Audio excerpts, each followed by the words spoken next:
as the window heads towards the final 3 weeks. We know about Alexander Isak's desire to join Liverpool and Newcastle's own efforts to bring players in. Johan Wissa has been a target for weeks, but with no deal yet. Is there an air of desperation around the club's summer window? That word desperate is where Newcastle are at. Of course, they've got the issues with Alexander Isak. He won't feature here tonight against Espanyol, nor tomorrow in the friendly against Atletico Madrid. As we know, he's been training on his own.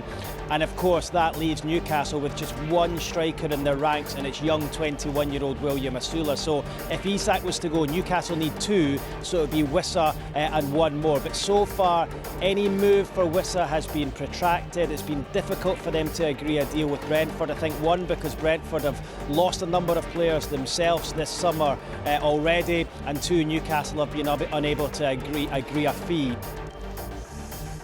Yeah, that was Keith Downey there at St James's Park talking about Newcastle's difficult window. Mike, I'm going to come to you in a moment to speak about just that. But just on Johan Wissa, there have been developments today, and that is the representatives of the Brentford forward, Johan Wissa, are in London. They hope that Brentford and Newcastle can strike a deal for the striker. There are likely to be developments one way or the other after the weekend. We are told that Newcastle are ready to move quickly for Johan Wissa once Brentford can secure a replacement. Now, Brentford are interested in a number of forwards to replace Wissa, but also need, of course, to replace Brian Mbeumo, who went to Manchester United. They've earmarked Bournemouth's Dango Utara as a replacement for Mbeumo. There's all sorts of talk about interest in Ipswich Town's Omari Hutchinson as well. They've already gone in for Wissa, remember, £25 million. That was rejected. But Wissa, significantly, has made it clear over and over again he wants to leave, he wants to join Newcastle, and he's ready to travel as soon as he's given the green light. Brentford are in action tonight against Borussia Mönchengladbach. The matchday squad, unsurprisingly, does not include Johan Wissa. So, Michael, let's talk about Newcastle then. It has been a very, very frustrating window, a very, very difficult one. This was supposed to be the window, wasn't it, when they were going to go for it. Champions League football back at St James's Park. A first trophy in over 50 years back to St James's Park. It just simply hasn't worked out that way. It's unbelievable, really. I mean, I remember hearing a quote from Amanda Staveley, who's obviously no longer at Newcastle, when Newcastle won the League Cup, and she said this will be just the beginning for Newcastle United. But they've done so well over the last few years in terms of recruitment, and it all started with Kieran Trippier. Then you've got Bruno Guimaraes, who's been absolutely brilliant. Sven Botman's been great when he's fit. Timo Livramento, Lewis Hall, Anthony Gordon. Sandro Tonali's back and brilliant.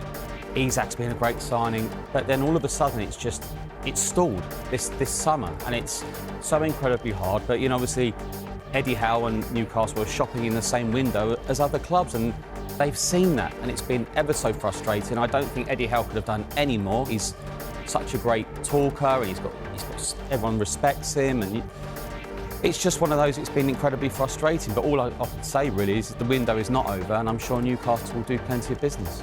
You say do plenty of business. I mean, the shadow that is Alexander Isak continues to hang over the rest of their window, because it's almost got to a point where do they need to start spending this money in the knowledge that at some point Isak might be leaving the football club?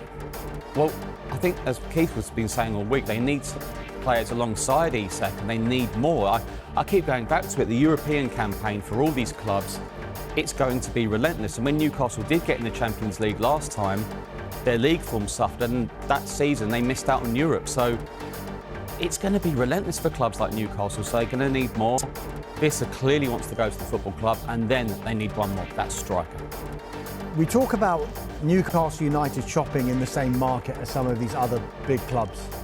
Not only clubs who are in the Champions League, but as we've seen this week, clubs like Manchester United, who may have finished 15th, but there is still that pull of Manchester United. we've heard that Šeško only wanted to go to Manchester United. So it wasn't anything to do with Newcastle. It wasn't a case of snubbing Newcastle, but it was a case of wanting to play for Manchester United.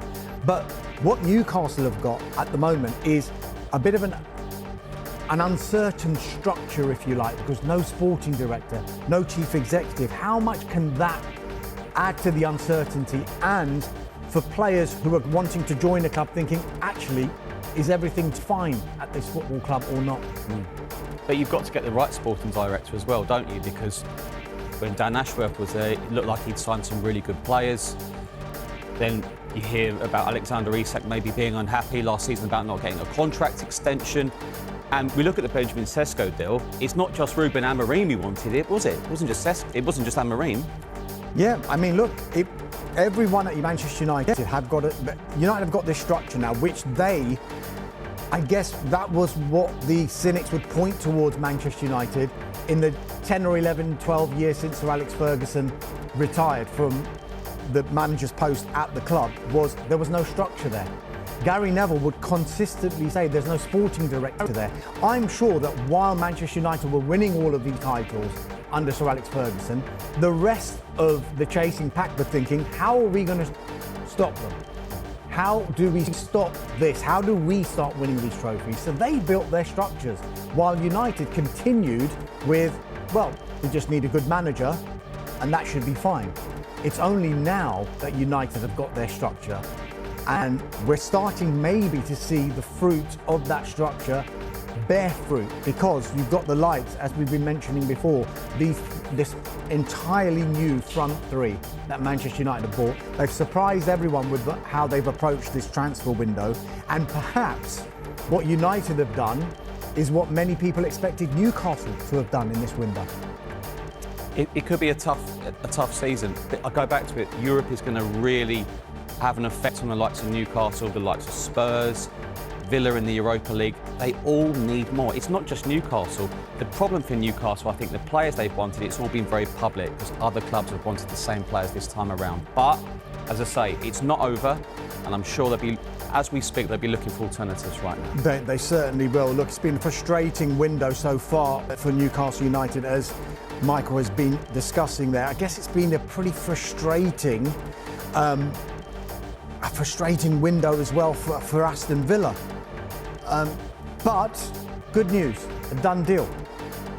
Yeah, Nice forward Ivan Guisan, who many Premier League clubs have been watching over the last couple of years. He's only 24. He signed a contract until 2030. It's an initial £23.5 million, rising to 28 million if bonuses are met.